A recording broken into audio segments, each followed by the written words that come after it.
जैसा मैंने बोला कि चीन ने दो पागल कुत्ते पाल रखे हैं, एक नॉर्थ कोरिया और एक पाकिस्तान। ये बीच बीच में भौंकने के लिए और काटने के लिए इनको छोड़ता रहता है, गले से पट्टा खोलता है, ये काटते हैं। अब हो क्या रहा है इसमें, जो सर ने बात अभी बोली ना, सर ने बहुत बढ़िया बात बोली है कि ईरान की सबसे बड़ी लर्निंग क्या है कि इजराइल के साथ तो अमेरिका खड़ा हुआ है, और अमेरिका सिर्फ हथियार नहीं दे रहा, सिर्फ पैसे नहीं दे रहा, फिजिकली लड़ाई में इन्वॉल्व है और बम गिरा रहा है। ईरान के साथ कौन खड़ा है भाई? ईरान के साथ कोई नहीं खड़ा। लंबी लंबी बातें रूस ने करी, लंबी लंबी बातें चीन ने करी, और पाकिस्तान ने तो इतनी लंबी लंबी बातें करी कि वो लंबी बात एक्चुअली तलवार बन गई ईरान के गर्दन पे, धोखा दे दिया। तो ईरान को एक बात ये साबित हो गई है कि हमारा कोई दोस्त नहीं है, अगली लड़ाई खुद लड़नी है। और ये रेजीम, ये खमेनेई की रेजीम, दिनेश मैं आपको साफ तौर पे बता दूं, इसका सिर्फ एक आर्ग्यूमेंट होगा सर्वाइवल का, ओनली वन आर्ग्यूमेंट, और वो आर्ग्यूमेंट है न्यूक्लियर वेपन। इसके अलावा अगर न्यूक्लियर वेपन इनके पास नहीं रहे तो इनको टक्का देगा। परमाणु बम बनाने की तरफ एक और कदम बढ़ा ईरान। अब आईएईए के साथ सहयोग नहीं करेगा ईरान। ईरान के राष्ट्रपति मसूद पेज़ेश्कियान ने यह घोषणा की। हालांकि इससे पहले अब्बास अराक्ची भी ये कह चुके हैं कि हम यूरेनियम संवर्धन के लिए आजाद हैं, स्वतंत्र हैं, हम अपने मन मुताबिक चीजें करेंगे और हम किसी की बात मानेंगे नहीं। ये असल में ईरान हाल के ये 12 दिन का जो युद्ध आपने देखा, इसके बाद ईरान ने क्या सोचा है खुद के बारे में, आईएईए की कोई बात नहीं मानेंगे ये कहकर वो क्या बताना चाह रहा है। और यूरेनियम अगर रिच किया जाएगा, उसको और ज्यादा एनरिच किया जाएगा, तो फिर इससे क्या किया जाएगा? गुलाब के फूल तो खिलेंगे नहीं, इससे बॉम्ब ही बनाया जाएगा। दूसरी तरफ वो ये भी कहते हैं कि हम बॉम्ब नहीं बनाएंगे। ये चल क्या रहा है ये जरा समझने की कोशिश करते हैं। मेजर गौरव आर्य मेरे साथ जुड़ रहे हैं, बहुत स्वागत है आपका। एयर मार्शल पीके श्रीवास्तव मेरे साथ हैं, और कॉमोडोर बहल भी मेरे साथ इस चर्चा में जुड़ रहे हैं। आप सभी का बहुत स्वागत, गुड इवनिंग, जय हिंद। सबसे पहले मेजर गौरव आर्य, ये जो हम नियम को मानेंगे नहीं और कानून को तोड़ेंगे नहीं वाली ये जो ईरान के तरीके हैं, ये क्या बता रहे हैं? दिनेश मैं आपको एक बात बताता हूँ, ये ईरान आज से नहीं, ईरान बहुत पहले से कह रहा है। पहले दबे लफ्जों में कहता था, फिर डुअल पर्पस टेक्नोलॉजी के बारे में कहता था, आज खुल के बोल रहा है। ईरान को यह बात पता है कि अमेरिका ने एक बार बम मार दिया तो वो जो एक लक्ष्मण रेखा थी जो अमेरिका नहीं कर रहा था कई सालों से, वो लक्ष्मण रेखा अमेरिका पार कर चुका है।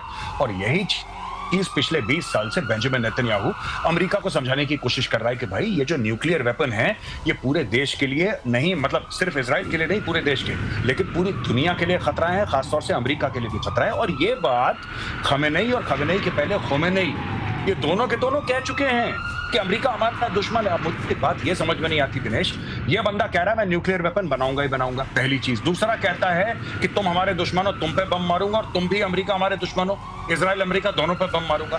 तो मुझे एक बात ये समझ में नहीं आती, इनको डाउट क्यों है? वो तो खुल के मुंह पे बोल रहे हैं कि हम बनाएंगे बम। ये कोई ढकी छुपी बात थोड़ा है, ये आपके मुंह पे इतने सालों से बोलते आ रहे हैं। जैसा मैंने बोला था, पहले बोला कि नहीं साहब हम तो बनाएंगे सिर्फ बिजली के लिए, only electrical energy we want, और एनर्जी सप्लाई फ्रॉम न्यूक्लियर, एक ये बोला। उसके बाद धीरे धीरे डुअल यूज अमाद प्लान के बाद, एक अमाद प्लान हुआ था, उसके बाद डुअल यूज पे ये लोग आ गए, और उसके बाद अब ये खुल के बोल रहे हैं कि हमारा अधिकार है न्यूक्लियर बम बनाने का।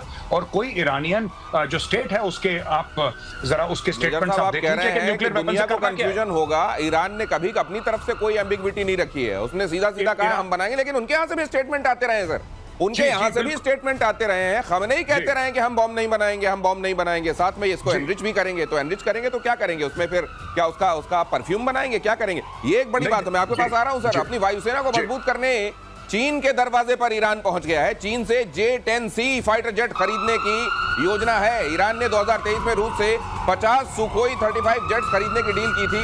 यूक्रेन युद्ध की वजह से रूस ने सुखोई 35 अभी तक नहीं दिया है। अब Su-35 की तुलना में सस्ते J-10C पर ईरान की नजर है। J-10C की कीमत उसके मुकाबले बहुत कम है सर। J-10C ये देने के बाद ये तो नहीं कहेंगे वही एक्सपोर्ट क्वालिटी वाला है जो हमने पाकिस्तान को माल दिया था? देखो दिनेश, रहेगा तो वही एक्सपोर्ट क्वालिटी। और जहां तक J-10C का सवाल है, जब इनको पहले एयर डिफेंस नेटवर्क अपना ठीक करना पड़ेगा। वो पूरे घूम रहे थे, इजराइल के सारे जहाज इनके एयर स्पेस में ऐसे घूम रहे थे और टहल रहे थे जैसे बाग में आप चहलकदमी करते हैं। तो पहले उसको समझना पड़ेगा। और दूसरी बात जो आप कह रहे हैं कि हम परमाणु बम बनाएंगे, ये बार बार कह रहे हैं, वो एक कहते हैं शर्म का पर्दा था, अब वो फट गया, जीबी फाड़ दिया है। अच्छा। अब ये खुल के कह रहे हैं हम बनाएंगे और हम बनाएंगे, किस लिए बनाएंगे वो भी बता रहे हैं। इंटेंट में और बनाने में कोई फर्क नहीं है। जब तक ईरान है पूरी कोशिश करेगा बनाने की, एनरिच करने की कोशिश करेगा। अब खुल के सामने आ गया है, यही फर्क पड़ा है इस 12 दिन के जो युद्ध हुआ है उसका। ईरान ये दोनों ही खबरें, ये J-10C का खरीदा जाना और ये कहना कि हम तो इसको एनरिच करेंगे और हमको इससे कोई रोक नहीं सकता, इसका मायना सीधा सीधा ये है कि क्या उन्होंने अपनी एक वीक लिंक के तौर पर अपनी एयरफोर्स को पहचाना है, उसको अब उसको ठीक करने की कोशिश कर रहे हैं। और दूसरे उन्होंने कहा एम्बिग्विटी हटाओ, सीधे सीधे कहो कि हम तो बनाएंगे बम। ये हुआ है क्या? दिनेश जी कौन सी एयरफोर्स की बात कर रहे हैं? उनके पास कुछ है ही नहीं।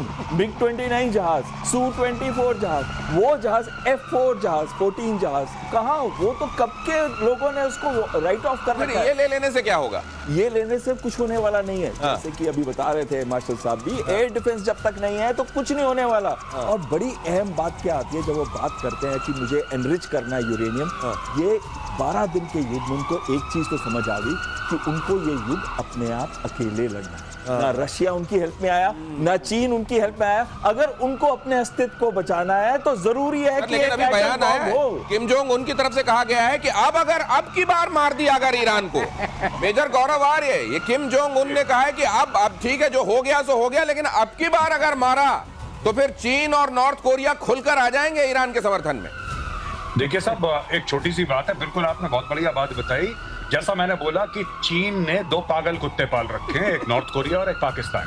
ये बीच बीच में भौंकने के लिए और काटने के लिए इनको छोड़ता रहता है, गले से पट्टा खोलता है, ये काटते हैं। अब हो क्या रहा है इसमें, जो सर ने बात अभी बोली ना, सर ने बहुत बढ़िया बात बोली है कि ईरान की सबसे बड़ी लर्निंग क्या है कि इजराइल के साथ तो अमेरिका खड़ा हुआ है, और अमेरिका सिर्फ हथियार नहीं दे रहा, सिर्फ पैसे नहीं दे रहा, फिजिकली लड़ाई में इन्वॉल्व है और बम गिरा रहा है। ईरान के साथ कौन खड़ा है भाई?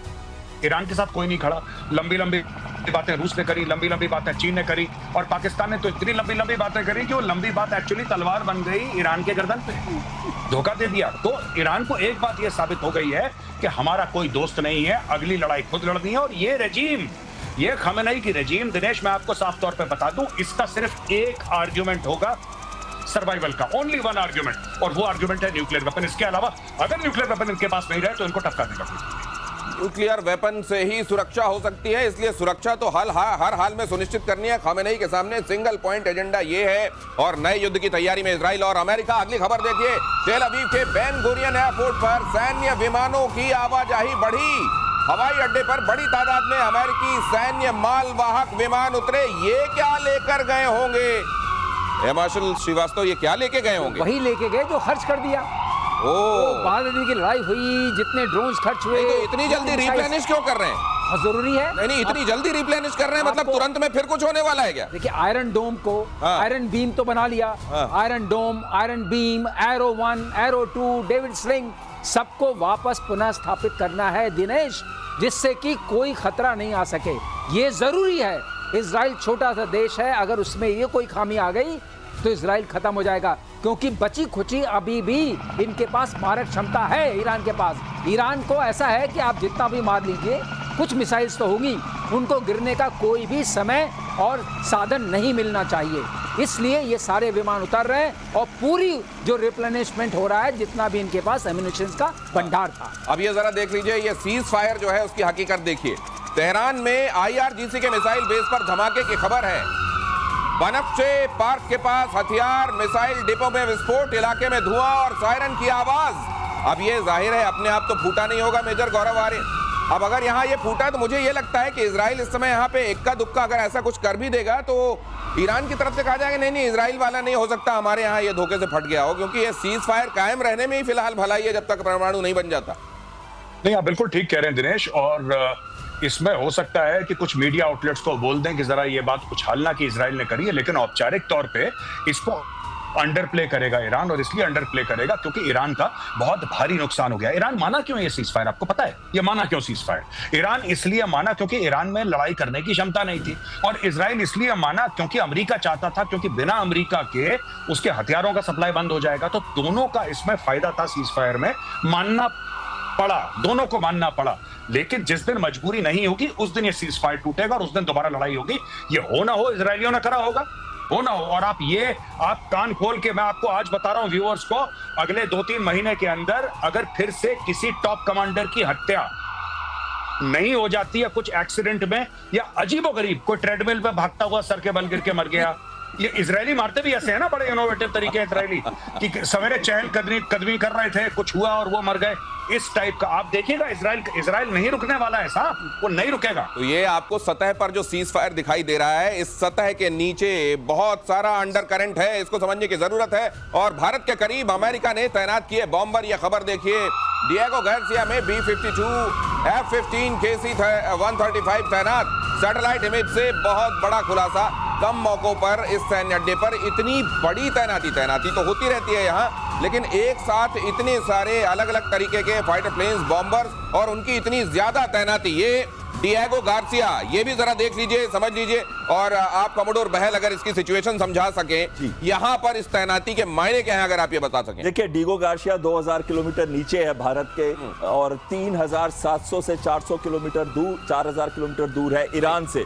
और B-52 एक स्ट्रेटेजिक बॉम्बर है जो कन्वेंशनल और न्यूक्लियर वेपन्स दोनों कैरी कर सकता है। और KC-135 जो उसके साथ है वो एयर टू एयर रिफ्यूलर है, यानी कि जब वो टेक ऑफ करेगा तो उसको हवा में अगर रिफ्यूलिंग की जरूरत पड़े, अगर उसको हवा में रिफ्यूलिंग की जरूरत पड़े तो उसको रास्ते में या तो जाते टाइम या आते टाइम उसकी रिफ्यूलिंग करेगा। लेकिन मैं आपको बता रहा हूं, B-52 से बॉम्बिंग नहीं होगी, बॉम्बिंग होगी तो B-2 स्टेल्थ बॉम्बर से ही होगी, चाहे वो व्हाइट मैन बेस जो एयरफोर्स का उनका है मिसूरी में, या फिर B-2 बॉम्बर्स यहाँ पे भी आके डिप्लॉय होते रहे हैं। और उनकी जो 11,000 किलोमीटर की रेंज है उसमें बड़े आराम से। तो सर, इस समय क्या चल रहा है ऐसा जियोपॉलिटिकली कि यहाँ इतनी सारी तैनाती हो रही है? ये एक तो है पोजीशनिंग, दूसरी है जो हम कहते हैं ना, जिसको कि हम दिखा रहे हैं ईरान को, और उसको पोस्चरिंग जैसे वर्ड होता है, उसकी इंग्लिश में एक वर्ड है, हिंदी में शायद कोई और वर्ड है, पोस्चरिंग। और तीसरी चीज है कि अगर कोई अर्जेंटली अटैक करना पड़े तो B-52 में इतना पेलोड है कि वो जाके काफी तहस नहस कर सकता है ईरान। इसमें क्विकली ये कहना चाहूंगा कि हॉर्मुज को देखिए,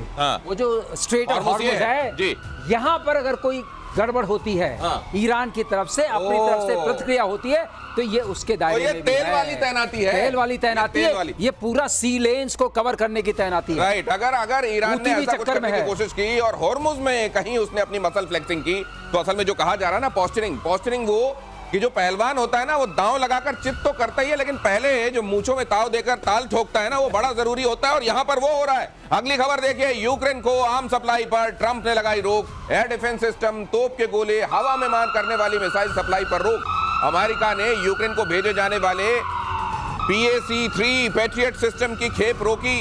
155 mm artillery round, GMLRS stinger, AIM-7 Hellfire मिसाइलों की खेप पर रोक। अमेरिका ने हथियारों के स्टॉक की कमी का दिया हवाला।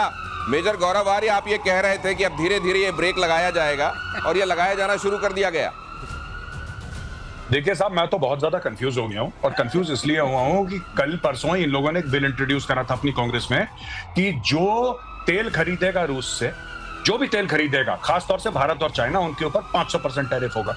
ठीक है, उसके 3 दिन पहले इसने बोला था कि ज़ेलेंस्की तो बहुत अच्छा आदमी है। पहले हमारा जो भी कुछ हुआ थी, खटपट हुआ, ऐसी हो गई थी, गलतफहमी हो गई थी, लेकिन ज़ेलेंस्की बहुत, इन्होंने तारीफ करी ज़ेलेंस्की की। आज ये ज़ेलेंस्की के बिल्कुल कह रहे हैं वेपन्स रोक दिए इन्होंने, पेट्रियट मिसाइल वगैरह, तो ज़ेलेंस्की लड़ेगा कैसे? देखिए, रूस इनकी बात मान नहीं रहा है।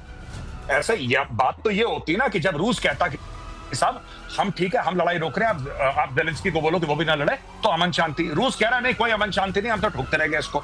ज़ेलेंस्की के आपने हथियार ले लिए, ये चाह क्या रहा है? ये सीज फायर की बात कर रहा है, और दोनों में से कोई इसके सीज फायर की बात नहीं मान रहा। अब इसका आखिरी दांव ये रह गया है कि यूक्रेन के पास बिल्कुल भी कोई हथियार ना चाहिए, लेकिन उससे होगा क्या? अभी कल परसों आप ही ने कवर करा था ना दिनेश अपने प्रोग्राम में कि एक गांव घेर लिया जहां पे लिथियम था, इन्होंने पूरा घेर लिया गांव।